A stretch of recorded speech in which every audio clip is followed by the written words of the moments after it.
This session is What is Your Professional Story? A CV workshop for faculty. And just to note that this session today is for folks who are preparing for promotion to full professor. The session is hosted by the Office of Faculty Development, as well as the Department of Obstetrics, Gynecology, and Reproductive Science, and the Institute for Medical Education. Next slide. So just a reminder about the Office of Faculty Development. Our mission is to catalyze self-efficacy, professional fulfillment, and achievement at all faculty career stages through mentorship, leadership, and career advancement programming. And on the side, you can see our three pillars there are career advancement, mentorship, enrichment, and leadership development. And today our session is focusing on career advancement. And our vision is for the Mount Sinai Health System to have an institutional culture that an infrastructure that empowers and supports all faculty to reach their full potential. Okay, I think the agenda slide might be missing, so I'm just going to review what the agenda is. So our agenda today is we're going to be starting with presentations by Dr. Catherine Chen from the Department of Obstetrics and Gynecology. She is going to present about the CV itself, so the order and all the important elements to include. And then Dr. Rina Karani is going to present about the narrative sections and how to really focus on those narrative sections and make sure that they are not repetitive, but of additional value in your CV. And then we'll move on to some questions that you all had. We'll answer some of those in the large groups, and then we're going to move on into smaller groups. We are going to be dividing ourselves into clinician educator and or scientist educator and clinical practice track, as well as separately another group with the investigator and research group. So with that, I'm going to hand it over to Dr. Catherine Chen. Yeah, thank you so much for that introduction. I really like these sessions. It's fun to meet people from across the different subspecialties. So let's get right into it. I think what I wanted to do was just provide some tips on the promotion process. And so as those of you who are attending or applying for professorship, you probably know your track, but just in case there's someone who's new to Sinai. So the first tip is obviously choosing your track. There's the voluntary track, and then another one called the clinical practice administrative leadership track. I think of those as primarily involved in a lot of time with patients. What that also means is like the quality folks, the chairs, the directors of ambulatory care services, et cetera, fall into this track. The next one is the research track. I'll differentiate it from the investigator a little bit later. And then another track, the clinician educator or scientist educator. So if you have a lot of teaching responsibilities, this is probably the track for you. And then the investigator track, which I differentiate from research because these are the ones with multiple grants. People always ask, like, what is the process? And so this is an example from our department. First, you get your CV together, and we'll talk more about that. Then if you have a department A&P committee, you will then give it to your administrator of the department A&P committee. That committee meets. And if they determine that you are ready for promotion, they will then ask for some additional information. So this is the chair's letter, a reviewer nominee list, which we'll go over in more detail, the addendums, which I have a slide on, and then some of your publications that are very meaningful. These all then go electronically to the administrator of a school A&P committee, who then vets your rank, the track that you're applying in, and the reviewer nominee list, and then sends out electronic invitations for the letters to be submitted.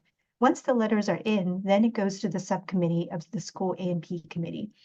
It only goes to the full committee of the school A&P committee if you're applying for tenure or if you're in the investigator track for professorship. This process, some people talk about, really depends on the letters getting returned. So it can be as quick as 3 to 6 months or even a year. Now, the reviewer nominee list, depending on your track, there's a different required number. So you can see here for voluntary, 10 letters, research 10, or if you're applying for tenure, 15, clinical practice and administrative leadership 10, clinician or scientist educator 15, and then investigator 15. And then who can write and who can't write. So for the voluntary track, the person must be people must be geographically diverse, recognized experts in the field or have knowledge of your field, and then they have to be at the professor rank or a senior stature if the reviewer is from government or industry. They can't be people who are internal. So no one from the Sinai or its affiliates or former Sinai faculty, can't be former mentors, and they can't be individuals with whom you have collaborated for in the past 3 years or shared funding together or published together from any institution. It's the same for the research track, no differences there. For the clinical practice or administrative track, a little bit different. I highlighted in pink. They must be at professor rank or senior leadership in their school, hospital, or professional organization. And then they define no internal candidates as those who are Sinai currently or its affiliates or formal faculty who left less than 4 years ago. For this clinician, scientist, educator track, it's the same. And the investigator track, nothing new there. Okay, I just have this tip of keeping track for every output that you do, because it all then needs to boil down into the CV. So the tip here is definitely conform to the Sinai CV template. I've highlighted some of the instructions in yellow or orange, you'll see that, and then we'll go over some examples. So do not exclude sections or leave sections blank. If particular section doesn't apply to you, then make sure you enter not applicable. Don't just delete that section heading. And then Sinai is a chronological order CV. It means the oldest come first and the newest last. So here's gaps in employment. This person didn't have any. And then one of the new things in the past couple of years is that if it's an activity or some entry that's less than 5 years, you actually need to give a month/year format. And then also making sure that you explain any gaps that you have in your educational or professional career. So this is the next section, which is other entrepreneurial activities for licenses, role, and company formation. And then there's other professional roles such as memberships and extramural, intramural service. So examples are here for honor societies, intramural service for Sinai. Note here that because this Dean's Committee meeting is less than 5 years, it's January 2021 instead of just the year.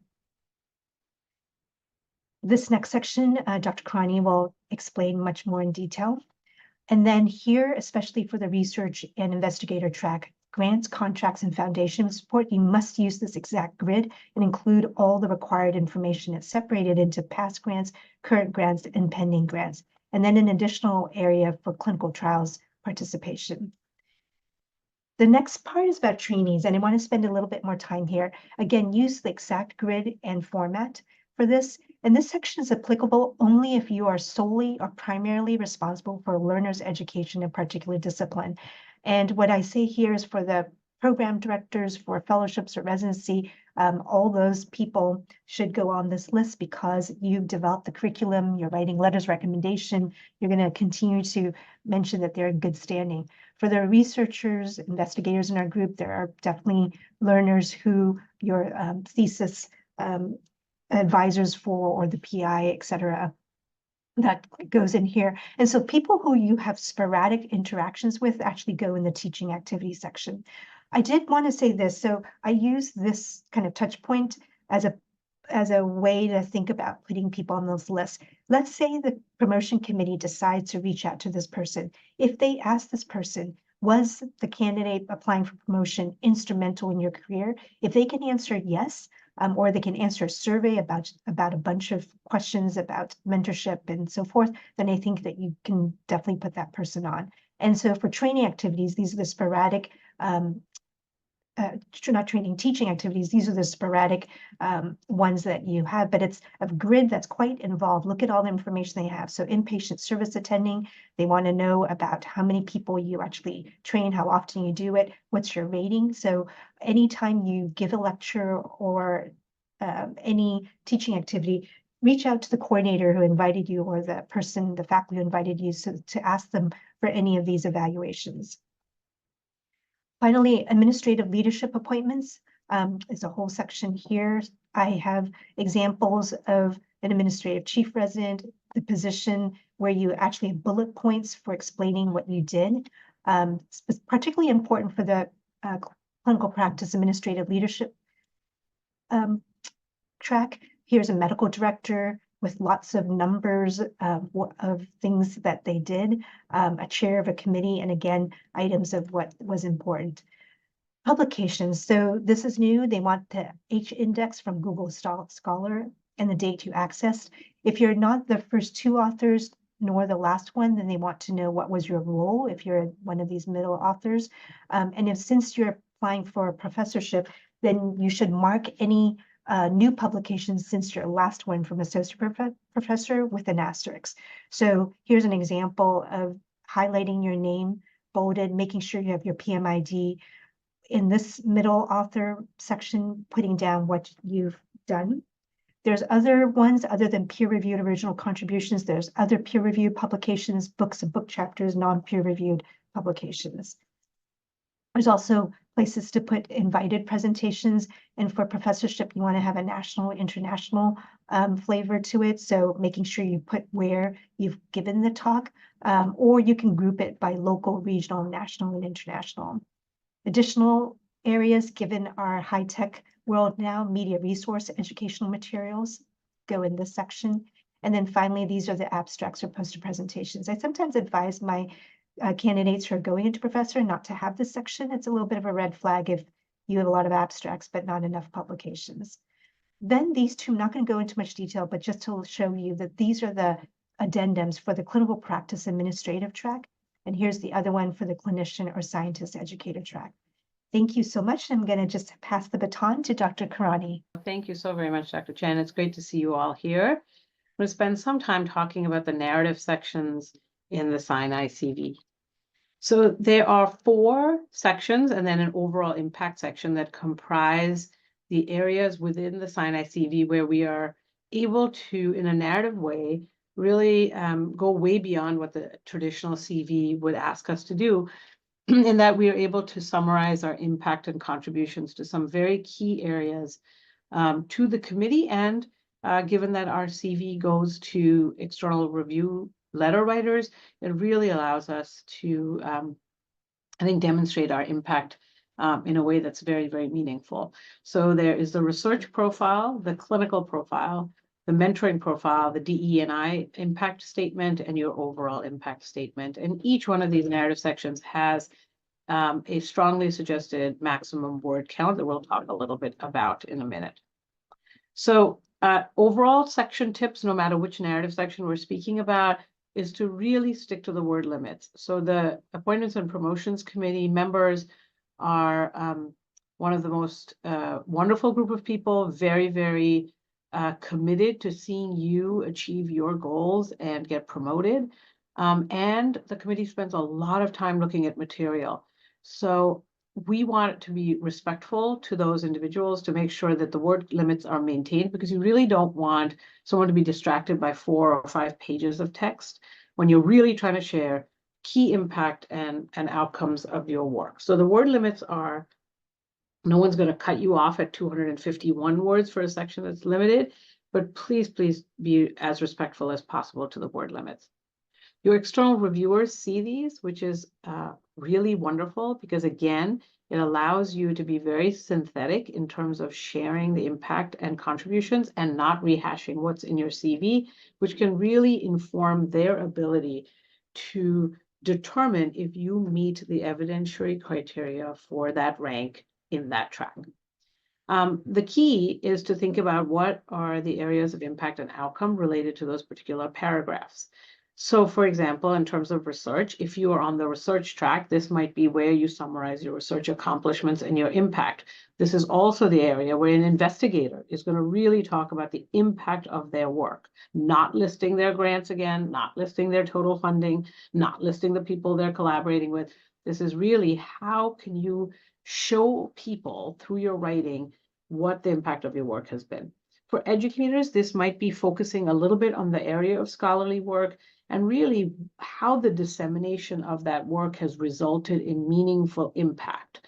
For clinicians, this might be, again, the role you're playing in scholarly work related to the wide variety of mission-specific activities you're participating in as they relate to enhancing things in the practice, the clinical care of patients, your work in quality and patient safety.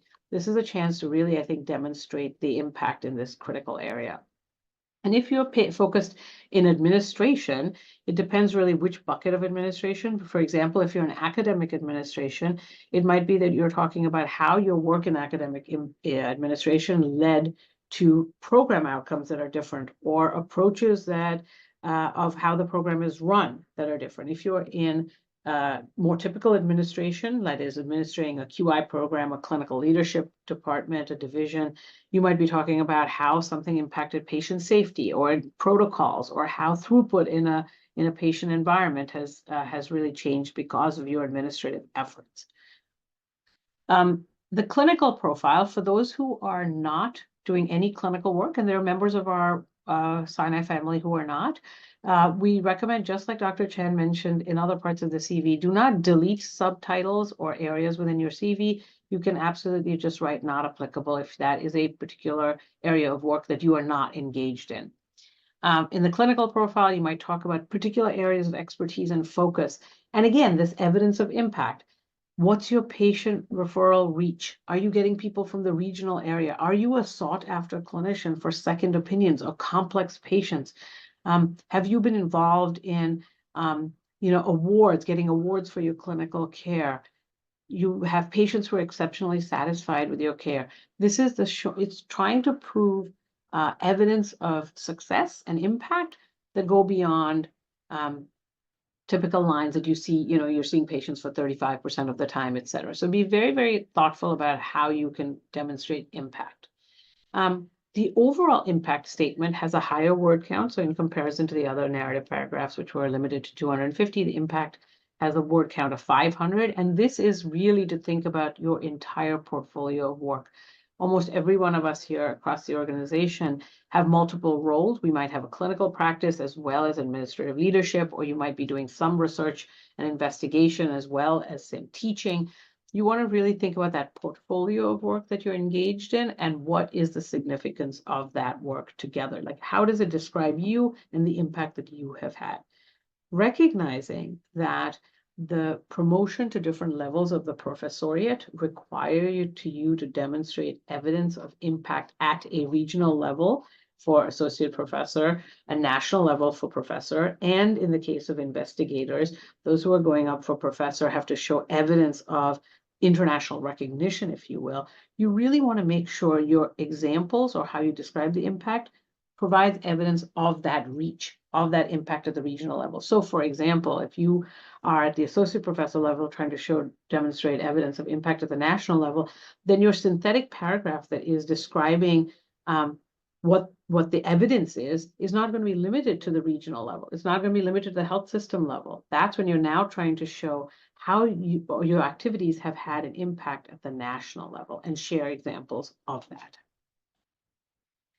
I'm going to drill down into two particular areas that were newer in our Sinai CV format in the terms of the narrative. And the first is our diversity and inclusion impact statement. As many of you know and have been leaders in and participants in, our strong health system commitment to equity, justice, and inclusion. From the Sinai diversity statement, I just want to reiterate how our school is extremely committed to sustaining and increasing the representation of those who have been historically marginalized for medicine and science, and for us being agents of change to really become an inclusive and equitable environment for all our stakeholders, patients, trainees, learners, staff, and faculty.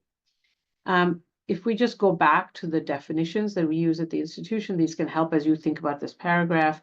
The concept of diversity really is how we embrace and celebrate our intersecting identities that are not limited to race and ethnicity, but across a broad scope of identities that many of us have. Inclusion, or the concept of really fostering connectedness, respect, and value for all, where we really want to consider differences in ideas and thoughts. And equity is really the experience of being free from bias or favoritism, where we all have an opportunity to attain our full potential. And so these definitions are guide the statement that I just read to you, and can help as you think about the work you've done in different areas of this broad field.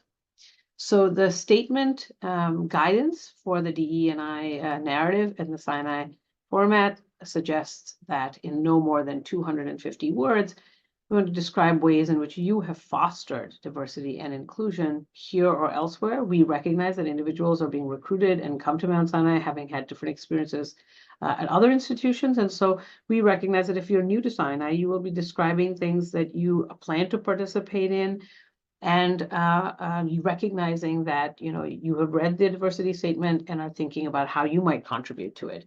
But we are looking for your specific contributions related to this work in teaching, in clinical care and research, as well as in mentoring and recruitment and retention efforts. This does not mean you have to hit every line of this, but you can then focus on where you feel you have made specific contributions. As these were the newer paragraphs and are often paragraphs for which members of the APT might get some questions about how you might think about writing it, I'm grateful for individuals who have gone through the appointments and promotions process for being willing to share their sample paragraphs. And so this is an individual who says, as a teacher, they've been able to create and teach sessions for learners on anti-racist clinical skills. They also have a leadership role in a longitudinal course where they have incorporated multiple elements related to the evaluation of how race is reported in research. And they've proposed in a collaborative way a novel framework for the interpretation of race in the medical literature. And they also have a role in an ACGME, so a graduate medical education QI collaborative. So that is one sample. Another sample is an individual who talks about being a course director, a co-director for a course, and how they've leveraged their own training as a physician scientist to develop programs that support underrepresented trainees through a pathway at a national level. This person speaks to their role on a committee of an organization that is thinking through diversity and inclusion and bridging the gaps to facilitate bench to bedside learning. They describe an impactful statement that content is available to nearly 2,000 applicants nationally per year. And then they also mention serving as a member of an organizational DE&I task force where they're working about how to improve the messaging to marginalized populations. So this is another example of the DE&I narrative. A third example is an individual who's talking about working on efforts to improve DE&I in a training program. They've worked not only in terms of the recruitment process to revamp screening for interviews, blinding reviewers, their selection criteria, and even training the faculty on their recruitment committee related to areas of bias. They've even talked about their modification of their interview methods. And then in terms of the training curriculum itself, they've talked about a grand rounds, workshops that they've created, and this individual has also initiated a work group with the goal of addressing efforts in DE&I to really build on sustained and continued improvement. The last example in this narrative section is an individual who talks about their clinical role as a particular specialist across 2 of our health system sites. They're fortunate to serve a very diverse patient population. They have brought point-of-care ultrasound to expand rapid access for all their patients at these sites. They serve as a director of a fellowship where their particular role has been in mentoring and training clinicians, and how they have thought about recruiting clinicians from diverse backgrounds and from those who are underrepresented in medicine as part of the ER residency training program there. And then they've talked about how their role in dissemination as an author has been very thoughtful about how to include and the diversity of authors that they've included in them. So this is just 4 examples. None of them is meant to be specific to you, but we just wanted to give you a sense of how these have been approached, given that this is a newer narrative in the Sinai format.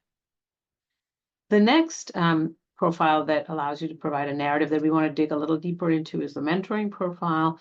And here the request is in no more than 250 words to talk about your activities and impact as a mentor to students, trainees, or faculty, and to really ask you to highlight noteworthy successes that are at least partially attributable to your mentoring efforts. And then to really commit to maybe sharing efforts that you've made to enhance your own skills as a mentor. We know this is a lifelong learning journey for us. And so what have you engaged in to enhance your skills to be a more effective mentor? So there are 3 samples here for you. This is an individual who talks about having a role in a residency medical education track where they provide mentorship to a network of trainees. They list how many trainees they impact. They talk about being a faculty advisor to residents who are completed to a particular program, and that they have also served as a different type of mentor, not just a career mentor or a research mentor. This was a research and scholarship mentor that were for projects that were completed, and those projects have had an impact. They've been presented internally at certain research days within the organization, as well as externally at different organizations. And finally, they describe providing career mentorship and guidance to the chief residents in their department and some of the residents every year. The second example is an individual who talks about mentoring trainees in the pathway to medical training. This is from the high school level as they think through their research and career. This person has participated in national mentoring programs. They oversee the advising of a certain number of degree students to monitor their career outcomes. And this individual also then talks about co-managing a Twitter account for aspiring physician scientists, and then really thinking through how they provide application and career guidance really broadly outside of even the institution. Here's an example who talks about their role in mentorship as a program director. And then they have talked about the impact of their mentorship. Of their graduates have transitioned to academic faculty, with some of them acquiring leadership roles and receiving awards. And then this individual actually does pick up on the concept of describing their own journey as a mentor, where they're talking about participating in faculty development activities at the local, regional, and national level, and that they've even presented on the topic of mentorship at national educational conferences. So the take-home points are specifically related to this DEI and mentoring profile sections. They provide us an opportunity to share our involvement and commitment to 2 areas that are of critical importance and value to our health system. Please, please, please do not list what is in your CV. You will have, as Dr. Chen mentioned, a trainee table where you're talking about the role that you have with trainees. So you're not repeating that information. You're not repeating information that's in other parts, like you're not listing the 16 different programs you run in maybe DE&I. You're trying to consolidate those efforts to share evidence of impact and outcome. And I think that that's one of the sort of take-home guiding tips I would say is really look at your work through the lens of outcomes and impact, because that helps you draw on to build a narrative comment. And then to share with us how you're enhancing your own knowledge and skills in these areas. We're all learning in these critical areas, but we know they're both vitally important to the success of the next generations. And the other part of this is a great opportunity to get more involved in these areas. You know, mentorship and DE&I work are both critical, and many of us are very interested in this work. And so this, as you write your profiles, you might be stimulated to reach out and say, I'd love to run a session on something, or I'm looking for more training in some particular area. Really, it's a great opportunity with these narrative paragraphs to think through your next steps in your own journey. And I am going to stop screen share so we can turn it back over to Dr. Pecker. Thank you so much, Drs. Chen and Dr. Karani. I am going to just answer a few quick questions to make sure that we can move through into the next session very quickly. So, and I would suspect that folks on this call know many of the answers to these, but just to remind you, it is never too early to start preparing your CV. CV preparation should be an ongoing practice. So whenever you have a big accomplishment or even a small accomplishment, make sure that you add it to your CV at the time so that you don't forget to put it there. You don't have to put it there perfectly and beautiful that first time. You just need to get it on there. But then do remind yourself, every few weeks or, every month, to go back into your CV, make sure that you're continuing to keep all of the core elements there and that anything you've updated has all of the information that it needs.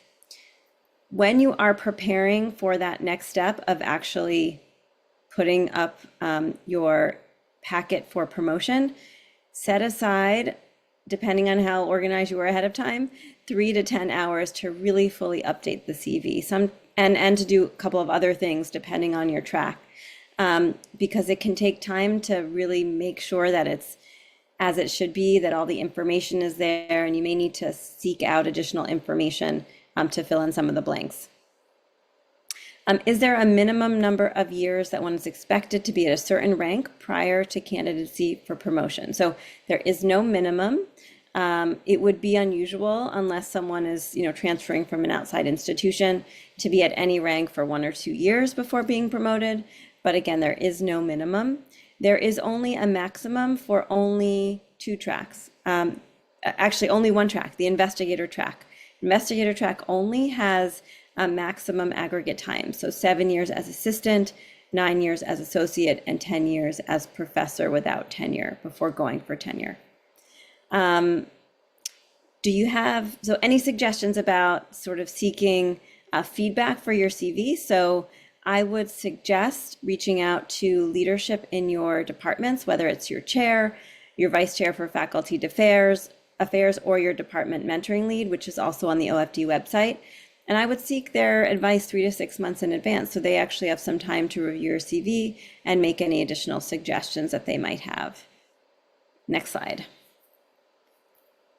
So just a very quick final tips before we move into our small group. So just remember chronological order, oldest to newest. Remember what Dr. Chen said about if it's more recent, you actually have to have the month and the year, not just the year.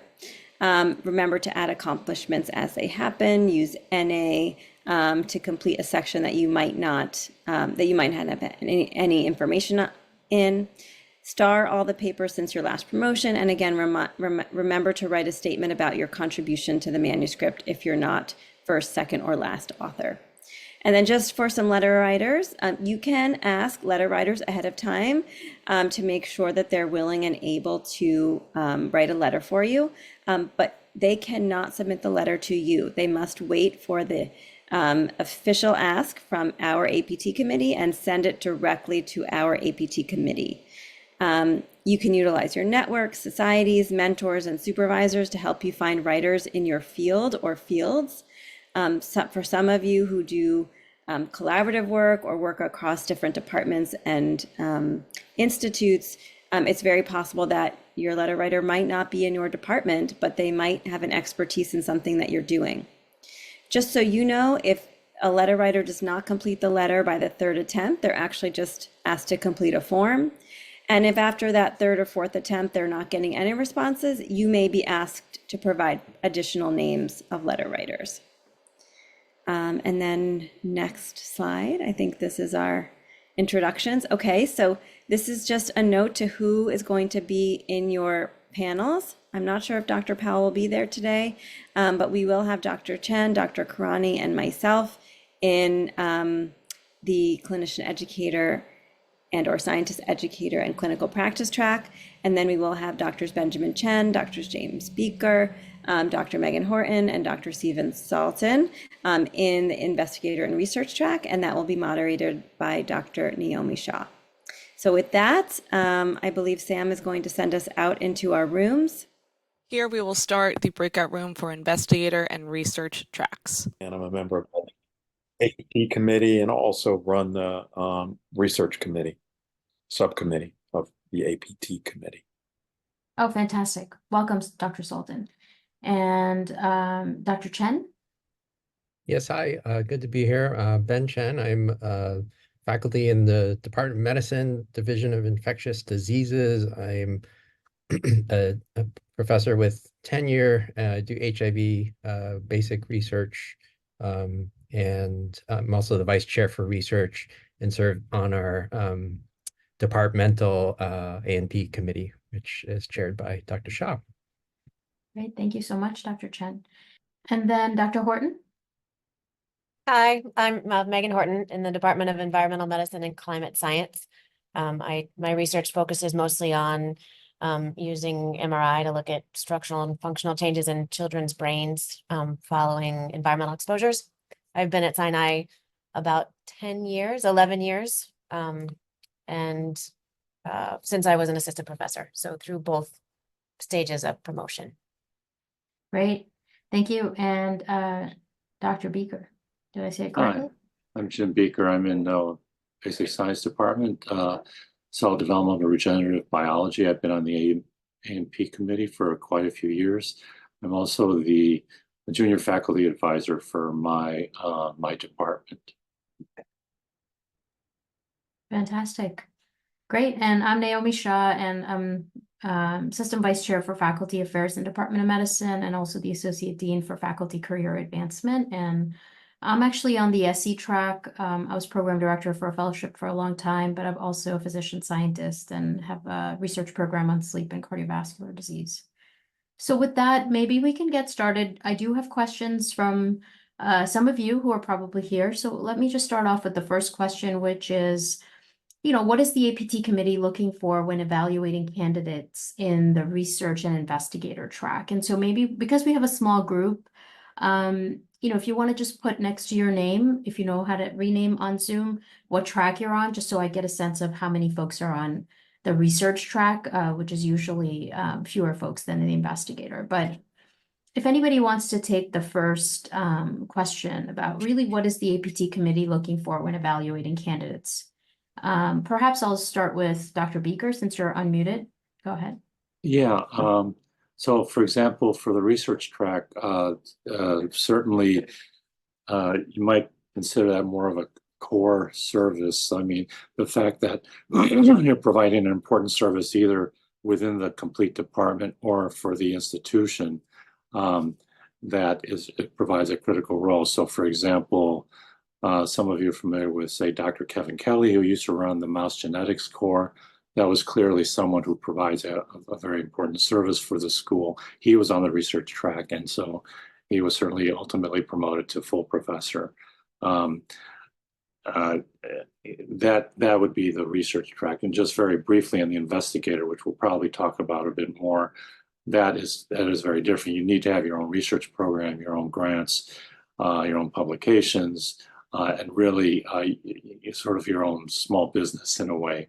Make sure you're covered, and we can talk more about those requirements. But these are two very different tracks. Dr. Sultan, do you want to add anything to that?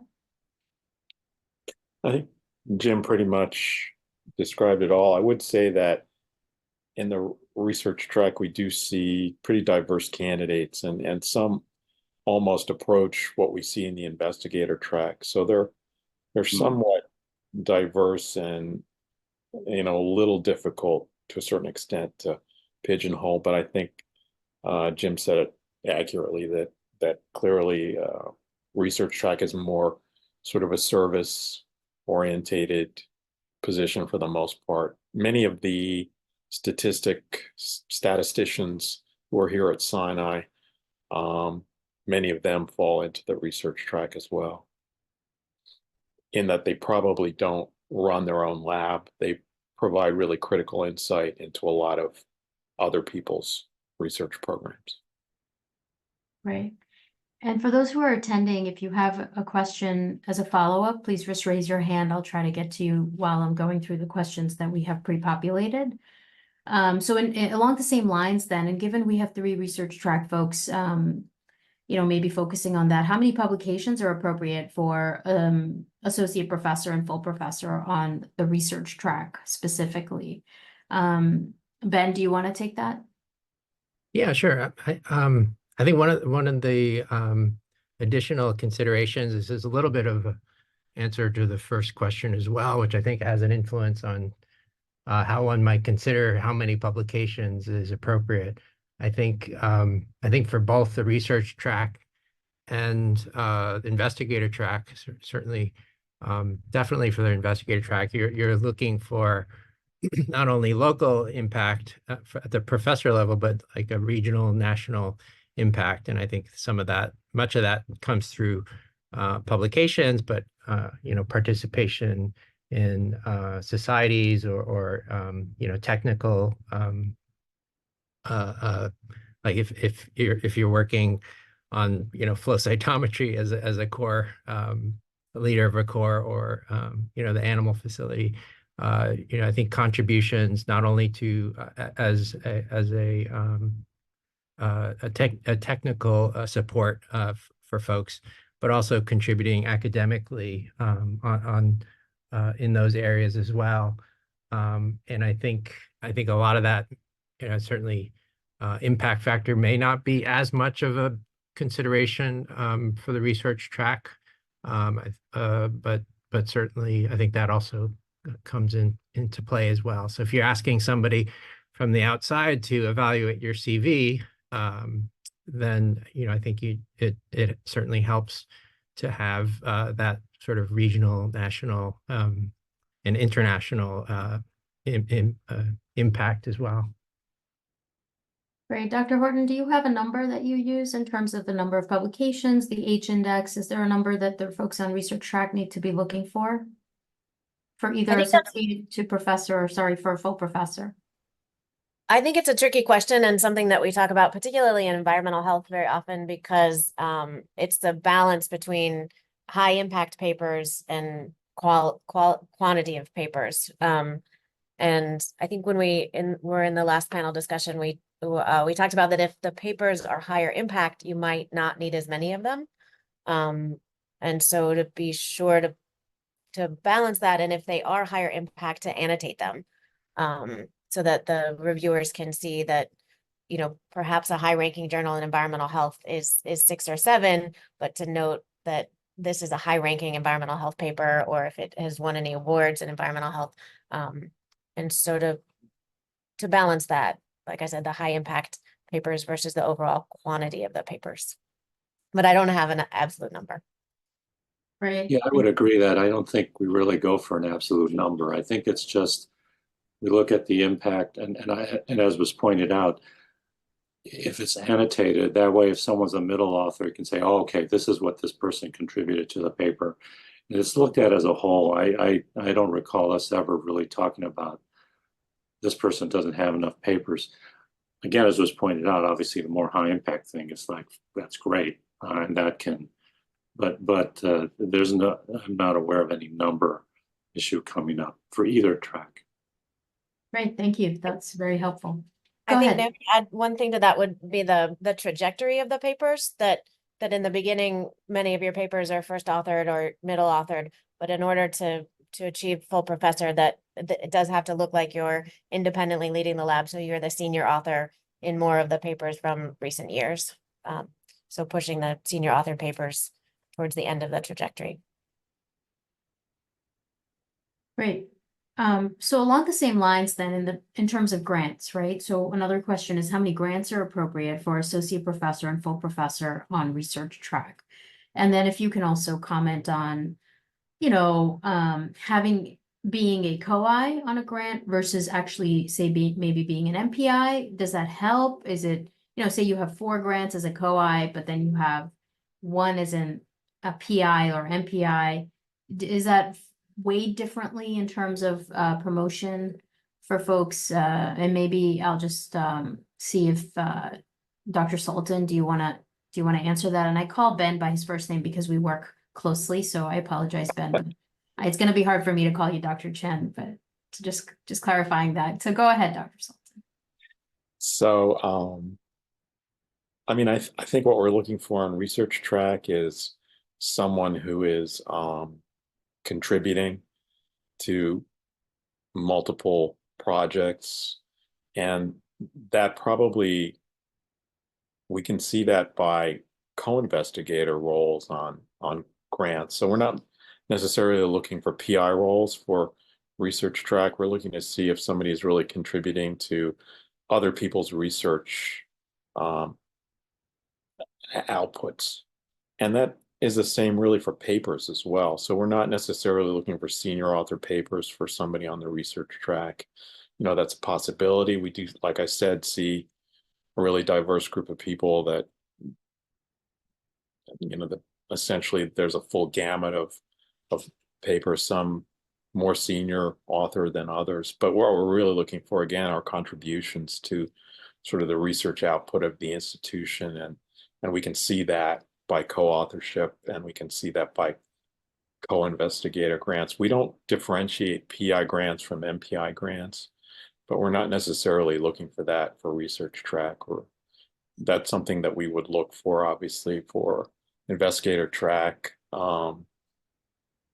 Professorship, I mean, you would need one, preferably two NIH MPI or PI rolled grants, I think, would be sort of the minimum that we would be looking for. But there's no hard number for any of this, really. Yeah, I think that, yeah.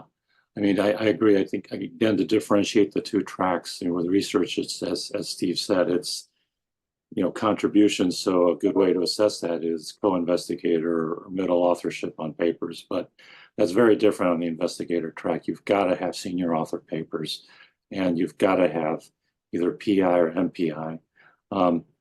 This is under discussion, but certainly a co-investigator for the investigator track doesn't really, I don't know, Steve, maybe this is too strong a statement, doesn't really count. I mean, I think basically, it looks good. It basically indicates as an investigator, you're collaborating with a lot of people. Maybe you're a co-investigator on 3 other grants. That's great. But if you don't have your own PI, you're not going to make it. You've got to have your own principal investigator grant. And again, that can be part of an MPI, program project grant. You have your own grant. As long as it's very clear you're making your own pathway and collaborating, that's great. But same thing with authorship. You've got to have senior authorship papers for professor on the investigator track. Fantastic. Very helpful. And then along the same lines, there is a question here about sort of tenure, right? So how do you have advice on advancing or getting promoted to associate professor or professor with versus without tenure? What are you looking for when you think someone's ready for tenure? And maybe this is obviously not for the research track, but like more on the, I mean, maybe, yeah, it could be applicable to the research track, which is eligible for tenure, but there is a clock for the investigator track, right? So how are you approaching that in the committee? And maybe I'll see if Dr. Horton wants to weigh in on this, and then see if our APT members can also then weigh in.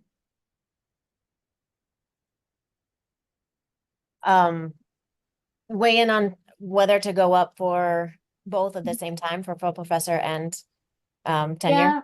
Or what is required for tenure? What are you looking for, or what are some of the features or advice that you would give for folks that are maybe considering being ready or asking for tenure or suggesting tenure? Dr. Sultan and Dr. Beaker may be able to answer this better, but I think it's in the differentiation with tenure is really showing independence and showing the potential for your trajectory. So showing not only have you attained the status to reach your promotion, but that it's very promising that you will continue to grow, to get renewals on your grants, or you've already gotten a renewal, and to show that you have the potential to maintain that trajectory, I think is the big distinguishing factor for tenure. And we were encouraged not to rush the process, that there's efficiency for going up at the same time, but you do risk you risk being evaluated to a higher level if you go up at the same time, and that it's often advised to wait a year and a half or 2 to go up for tenure after receiving the full promotion. Right. Thank you so much. Very helpful.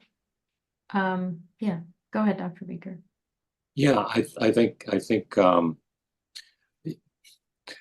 Steve, you can correct me but I think that the pattern tends to be assistant to associate, then to associate with tenure, then to professor with tenure. Okay, so as Megan sort of brought up, this idea of staggering it a little bit is puts you in a stronger position. You want to get that first promotion out of the way, because that you definitely have a time limit on the investigator track. You've got to be up.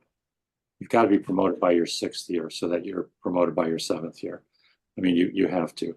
And if you're going for both, that can possibly work against you. But if you separate it out, that also gives you more time to fulfill more of the criteria sometimes it's hard to cover all the, for tenure, you really want to make sure you've got all the boxes checked for education.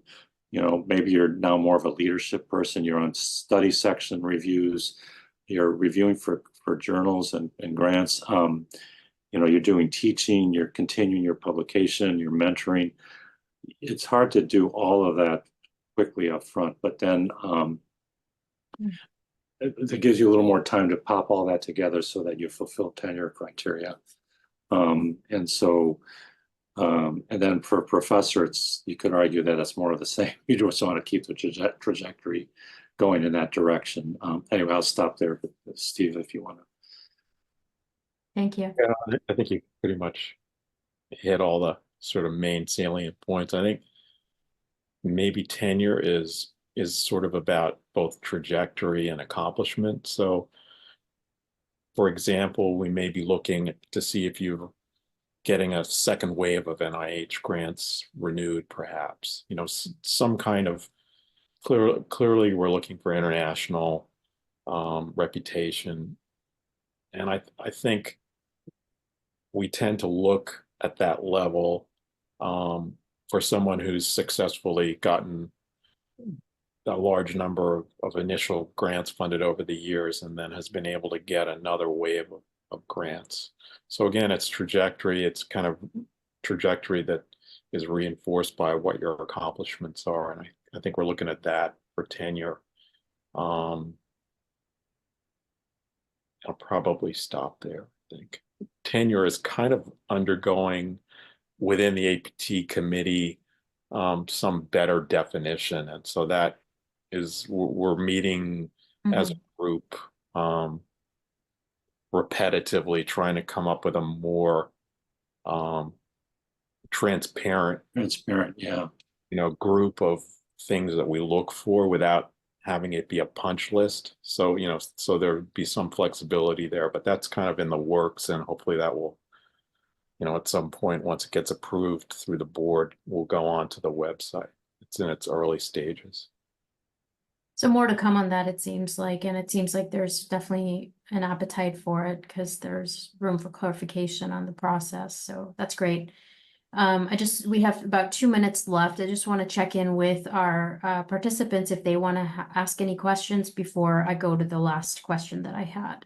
Does anyone have a question for the panelists? Feel free to unmute or put it in the chat. Okay, so the last one that I have is, can someone be promoted to professor without an international presence? And I guess we could just answer briefly, and maybe I'll go to Dr. Chen for this one.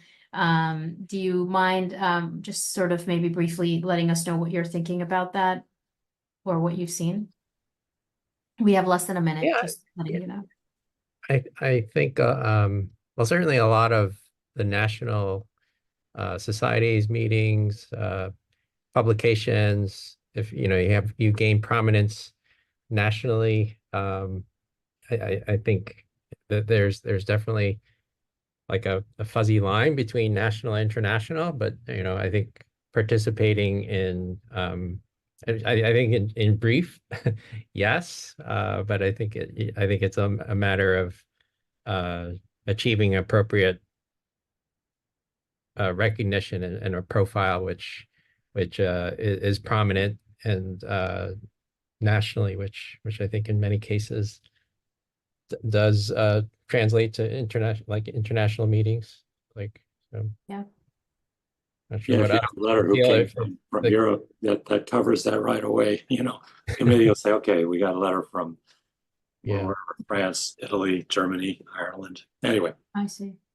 Well, that's a good point, right? So if you have international support with letters, that already shows that you have international reputation. That's one. But yeah, we're going out in 2 seconds. Thank you all for being here. Now we will begin the session for clinician educator and scientist educator and clinical practice and administrative leadership tracks. Right. Welcome, everyone. A small panel today. It's just going to be myself, Drs. Karani and Dr. Karani and Dr. Chen. So I'm going to start out by having Dr. Karani talk about the new addendum particularly the addendum for the CESC track, but also probably just a note on the CPAL track, just so everyone's on the same page and knows what they have to do for those addenda. Sure. Thanks, Dr. Pagarello. So critical for us as an APT committee was to make sure that our faculty on these two tracks were really able to demonstrate the evidence of their dissemination and reach in a way that the CV was not able to obtain and demonstrate. So let's start with the CESE addendum. And so that is an information matrix that allows you to think about the big areas of work that educators, right, clinician educators or scientist educators, the phenotype of an educator and what they're doing with their time and what are the outputs that can be that could show evidence of regional reach. None of the areas are duplicative from the CV. So where it shows, for example, publications, that's easily obtainable from your CV, but educators do much more than publish peer-reviewed publications. They might be contributing in the national space to white papers. They might be doing podcasts. They might be on committees that are setting the practice standards for a program or for graduate entry. They might be on curriculum committees related to building curricula. They might be developing new assessment tools. So what are the key areas of work that educators do, and how do you demonstrate that work in a way that a committee can look at it and determine the evidence of your impact at the regional and national level? So also for the CPAL track, the addenda allows you to present information related to the practice of medicine and the administrative leadership of medicine, of programs in clinical practice that allow you to show your impact.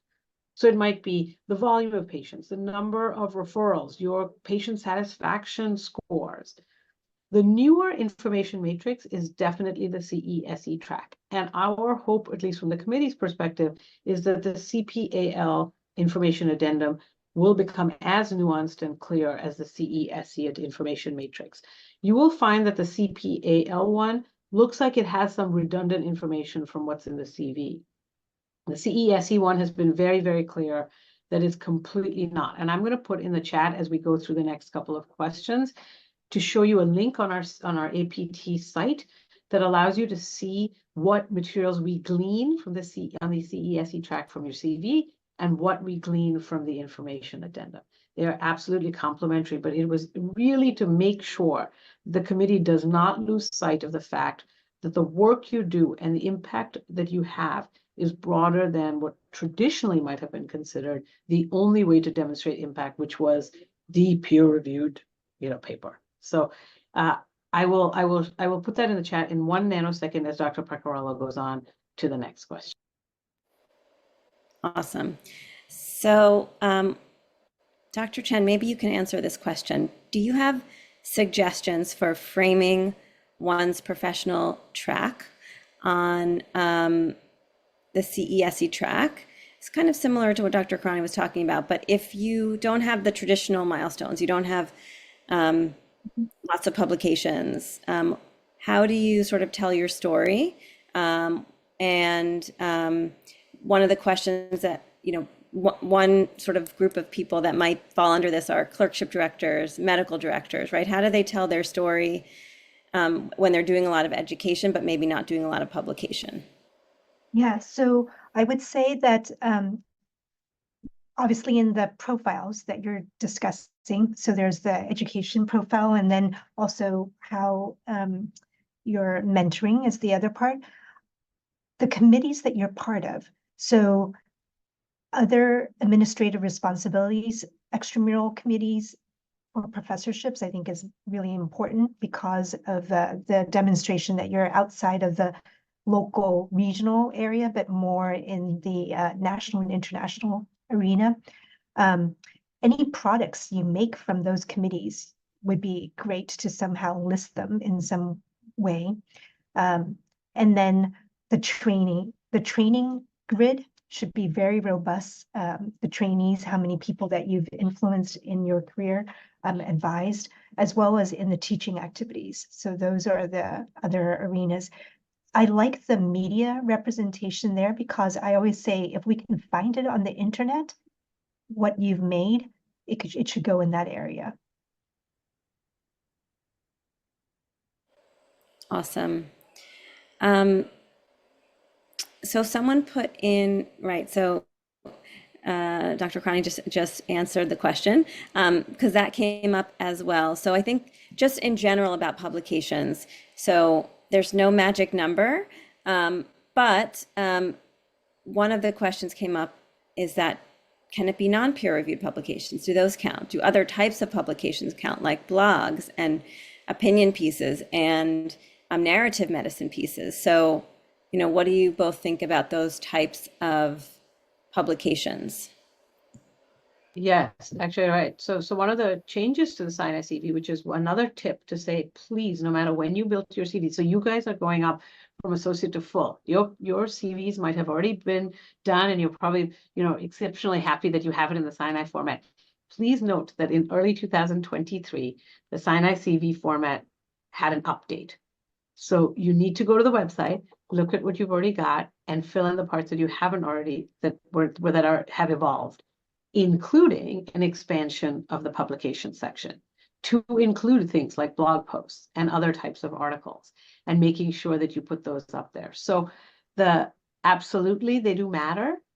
And again, it's about this comprehensive list to show impact, right? To show the evidence and reach of your impact. And so different types of publications matter. We're in a different time of dissemination. Podcasts, people are developing blog posts, people are developing even curricula, which used to be a very typical definition, now look completely different, right? You can have free open access. You can have massive open online courses. Those are different types of curricula that weren't even there 10 years ago. And so the evolution is matters. And so the CV represents that. So that is actually one tip, because to that question about what types of publications you put in, you can certainly and should put publications that fall into those different buckets, but there are headers for them. So that is important. Peer-reviewed publications, non-peer-reviewed publications, books and books chapters, other types of publications, as Dr. Chen showed you in the graphic of that, follow that format. So don't misplace things or lump things, put them in their format so that the committee, whose eyes are trained to look at so many of them, appreciate the breadth, but are not confused by where you've placed them. I would add also the component about evaluation. So for example, if you have teaching activities and there's an evaluation of how you did, place that there. Inpatient service attending, the residents evaluated you, put that number there. And then also for publications or these non-traditional ones. So for example, a blog, how many people visited your blog? You can get that data. Or if you write, you know, an up-to-date article, that is an app, yet up to date. And any of these organizations, they can let you know how many views your your entry had. And if it's like 100,000, that's really impressive, because even if you write a journal article, you may get cited X many times, put that into how many times your article's been cited. But those other metrics are also very helpful in these CESE and CPAL tracks.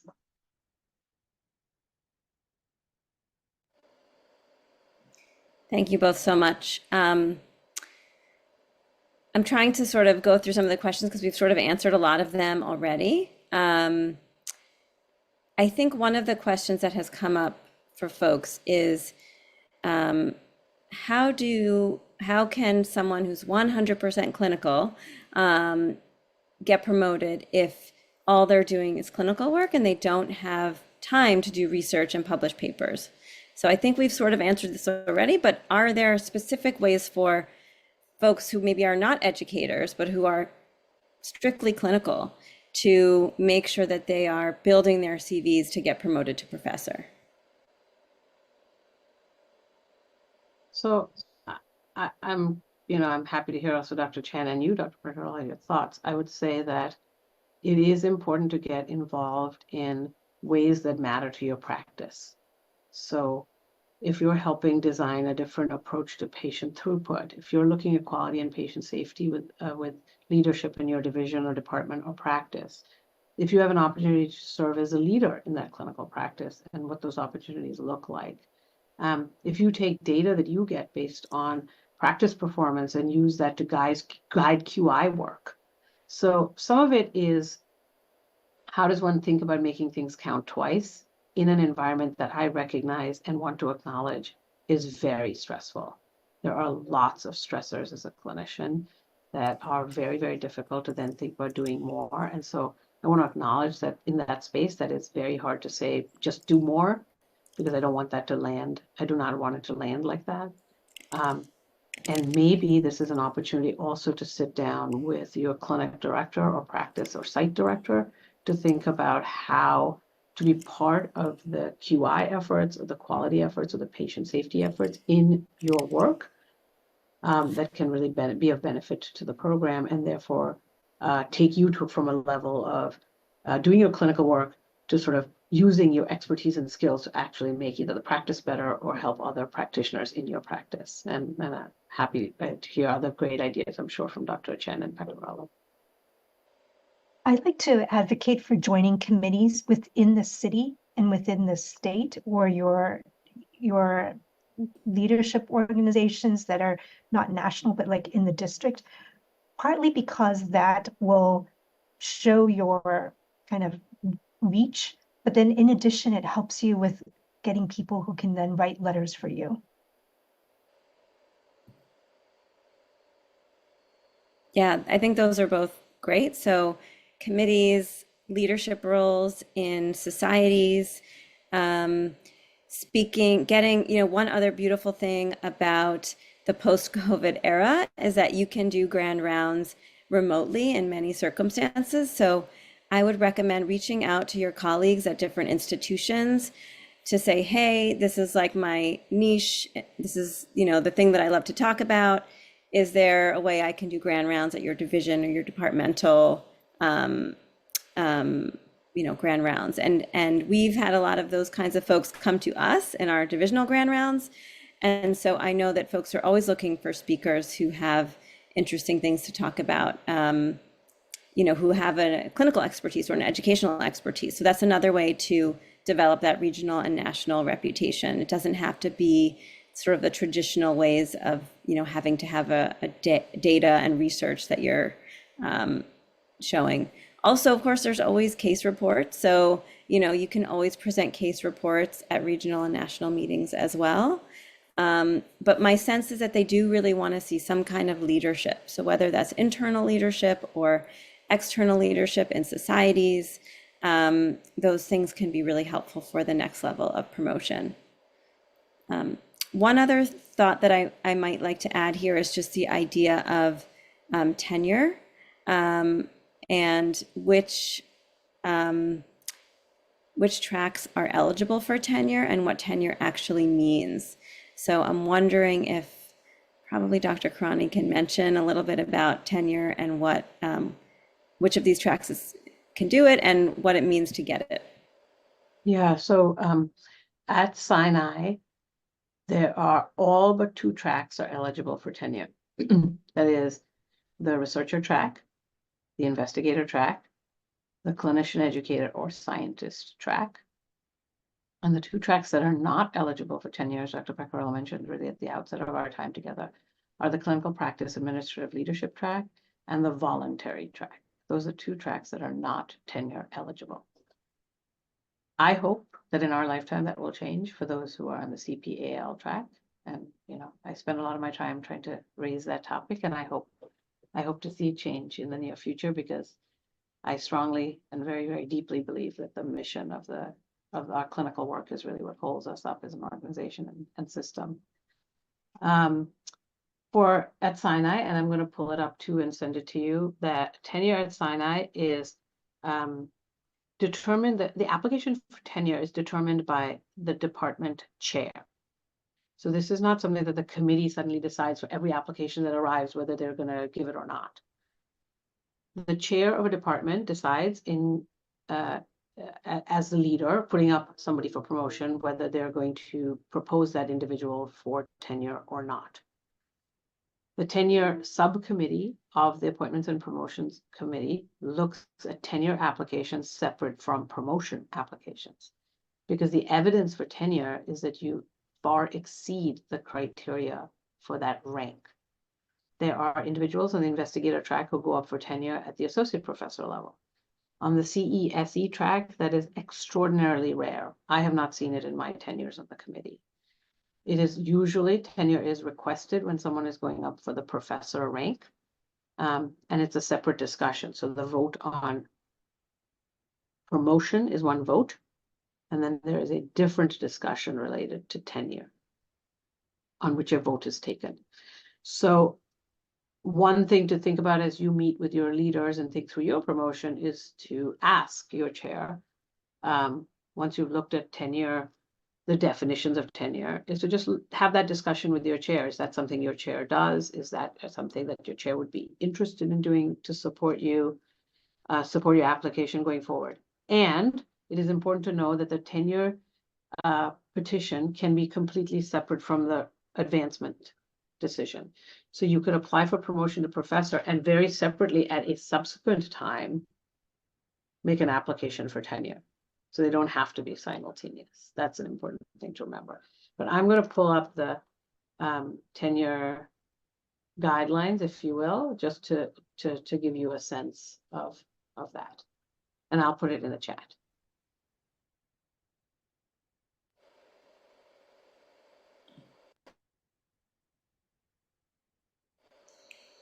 Thanks so much, Rena. And in terms of what tenure grants you, it's my understanding is it's not a huge amount compared to other places.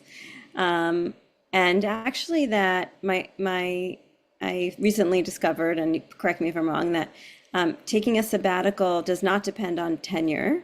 You can actually take a sabbatical regardless of whether you're tenured if you have a good reason.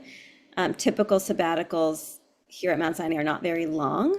I think they're between 4 and 6 weeks or something like that. You can apply for a sabbatical at any time, I think, and sort of if you have a good reason why. I think tenure just gives you like the bare minimum salary, essentially, if you're unable to, get that salary in some other way. But maybe just to understand the purpose of tenure, the reason why people would do tenure or why the institution would grant tenure is basically saying that, this is someone who's likely to continue to be productive and to produce and contribute to the Mount Sinai community and beyond for their career. And so we see this person as an investment in someone that we want to keep here at Mount Sinai, and we have confidence that they will continue to produce and do good things in the future. Is that a good summation? Yeah, it is a great summation, Dr. Beckerell. And the idea, really, there's a symbolic meaning to it, right? So that one of the things that clinician educators, scientist educators have fought for a lot of years in many institutions was this idea of parity, right? Of making sure that the value placed on the individuals in that track is consistent with the other tracks in terms of regard and respect. And so that evolution of clinician educators across academic health systems getting to be eligible for tenure was a very, very meaningful cultural step forward. And very few institutions had it. And we were among the few who did have it. Most places, when we did our review a couple of years ago, were not offering educators a tenure track possibility. We are notable for that, and it's important for us. The cultural symbolism is important. And now you can see when Dr. Preggerall mentioned what it is, right? The responsibility, the financial responsibility to an institution, at least in ours, is that the tenured faculty member, the obligation is that the school will fund the faculty member's base salary for rank, right? Therefore, that's why the chair is so important, because that is then a financial obligation on the chair. Let's say something happens, everything around you dissolves in terms of where you're bringing in money. That chair is responsible for funding you at base salary for rank, which albeit isn't very high, but the point is they're responsible. It's a financial responsibility, which is why it's dependent on the chair agreeing to put people up for tenure, right?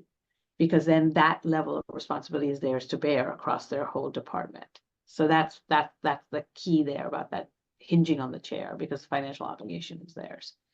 But I put in the chat, yes, absolutely. To Nadine's question, yes, that's exactly right. You can apply completely, they're completely separate processes. So I've put that in there, and I've put the faculty handbook tenure page in the link there for you to see so that you can see what it is at Sinai. And Dr. Chen mentioned there's a different number of requirements for letters when you're going up for tenure. We have a few more minutes. Does anyone have any questions that they would like answered that we missed?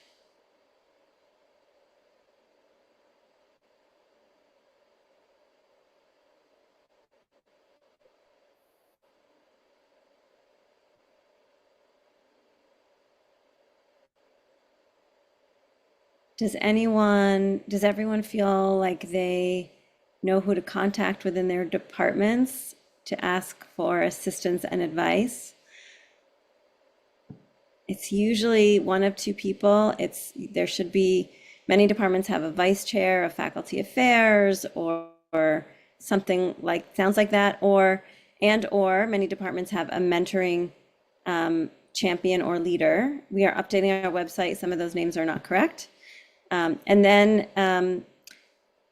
if none of those exist or you're not sure, then your chair is absolutely the person that you should contact first. And either your chair can review or they will give you someone else to review. I think we're headed out to the final few minutes. So thanks, everyone.